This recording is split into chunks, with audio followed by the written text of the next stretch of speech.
This is Oksana Fine Art, and welcome to Technical Thursdays. Today I'm talking about blending with colored pencils using the old traditional method by burnishing. So stay with me and enjoy the video. Alright, in this video I will start by using my magenta in Prismacolor 930. I'm just going to outline a basic petal shape. Since I'm showing you the example of how to burnish in this small demonstration, the pressure I'm using to cover the large area is 1 to 2 pressure, so very light. And the paper I'm using is Mi-Teintes by Canson, the back side. So it still looks like it's rough, but it's still the back side. It's not as rough as the front side of the paper. Okay, so very light pressure. With the next color, using true blue color, again using 1 to 2 pressure, I will cover the large area. Now when we blend pencils, especially using the burnishing method, we want to be consistent in our strokes. I am changing the direction of the strokes because of the rounded shape, and sometime I am going to do diagonal, sometime horizontal, sometime vertical. So the direction will change to accommodate the shape that I'm trying to fill in. The next color I'm going to use is Copenhagen Blue 906. Again, so right now all I'm doing is layering color on top of another color. When we use a burnishing method, we need to have enough colors in order to make this method work. Alright, so just covering it in the same way.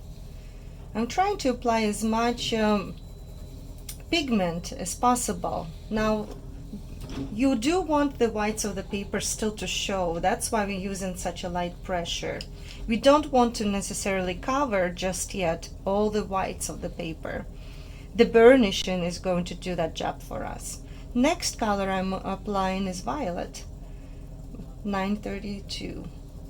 Again, I'm just applying it in the same way I did the previous colors.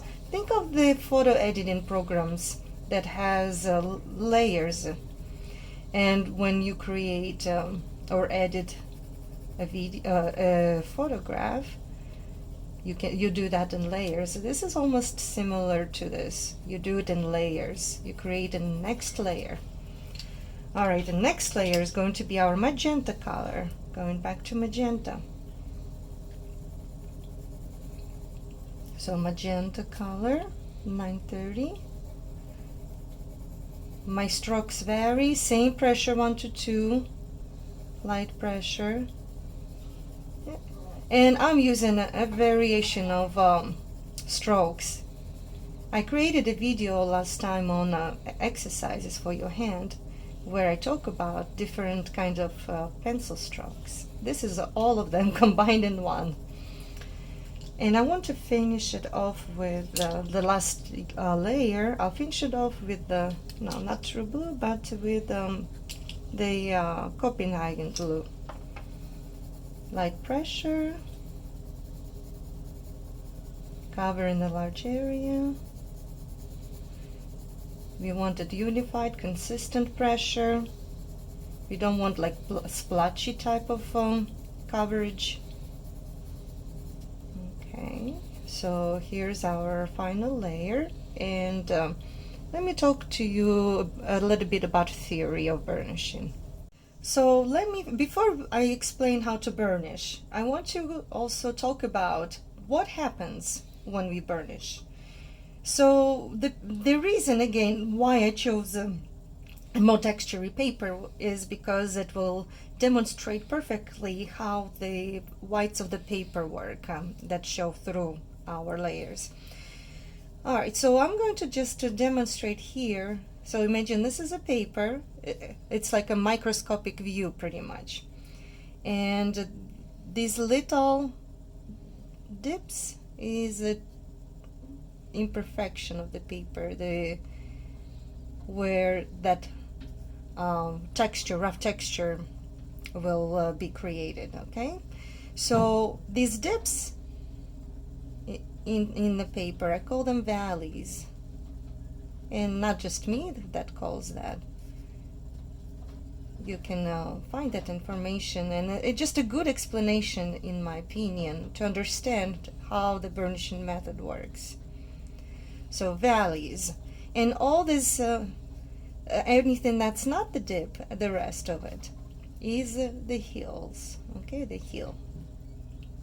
So imagine applying the pigment on the paper. So it goes like that, right? And it misses the dips. Those valleys, it misses it. And that's what those these white tooths of the papers are,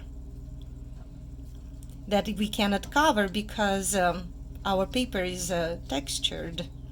And unless we apply a very heavy pressure, then we are able to flatten into the valley deeper, and cover that white speckle of the paper. And now we are onto the fun part, the burnishing part. Now it does take a very heavy pressure when we burnish. So just if you think, if you're a photo editor or you're familiar with a photo editing program, so it's basically merging all the layers together. Just to give you an example, analogy. So this is what we're going to merge, smoosh all these layers together to get rid of all these white speckles of the paper, the valleys of the paper, right? We want to cover those in. Now I will demonstrate that one side I'm going to divide, because burnishing does not mean you only burnish it with white. I want to show you what happens if you burnish with a different color and the white. So this side, the left side of this petal shape, I'm going to use true blue color, and I'm going to use a 5 pressure, okay, like 4, maybe 4 to 5, like very heavy. Don't be afraid to cover it. And so that was another reason I chose this paper, that it has enough of that texture to show you this example of burnishing. It is heavy on your hand, I must say, the burnishing method, but you don't use anything else. It's pure pencils that you're using. So as you can see now, it's going to dominate. This color is just like really vibrant. If you just applied it without having the previous layers underneath very heavily, it will not have the same effect, in my opinion. So as you can see, I try to cover as much white as possible. A good tip to have a handy drafting brush or soft brush or makeup brush to take that off, okay, dust it off. So look at the difference. That's an amazing difference.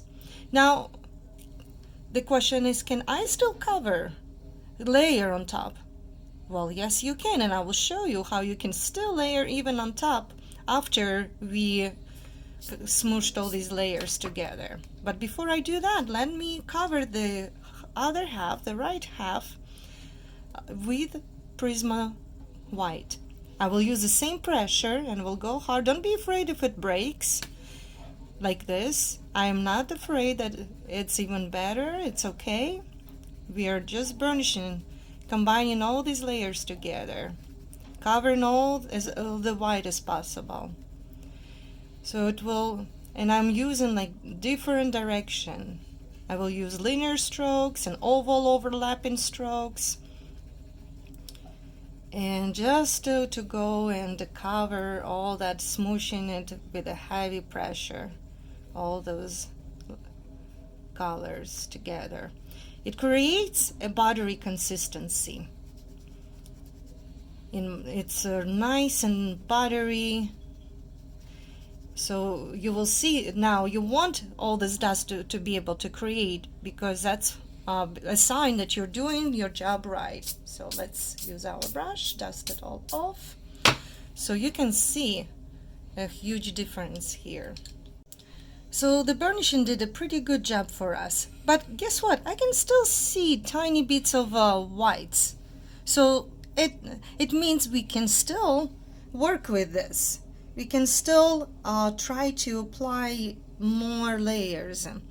So what I'm gonna do, since it created a buttery consistency, I want to show you that after this, after we have this, we can create additional colored strokes, which will be very sharp. So if this was a petal and I wanted like a little vines, look at that. It creates nice sharp strokes. And it's good to be able to work with sharp pencils, okay? You may need with the white to go in one direction many times to show it through. But just to give you an idea that it creates, you can do like much sharper lines once we burnished our layers. Now on this side I will show you with the Copenhagen blue also these sharp lines that you can create on top. Look at that. Now what if I want to create a highlight? Can you do that? Well, why not? Let's see. I'm going to use my, again, Prisma white. I'm going to press it using 5 pressure, very hard pressure, and I will make a circle like this, pressing hard, very hard in one spot. It breaks, it's okay, it breaks, and I just press it very hard in one spot, and I'm gonna, so it created a small highlight, and even more on top of that. Like this is really squished down. Now if I want to do it on this side, I can. Again, very hard pressure. And look at this. Look how nicely it creates that highlight on top of the blue. So hopefully this was a good idea for you to understand how burnishing works. Thank you for watching the video, and if you have any questions or comments, please post below. I would love to hear from you. Have a wonderful day. See you next time. Bye bye.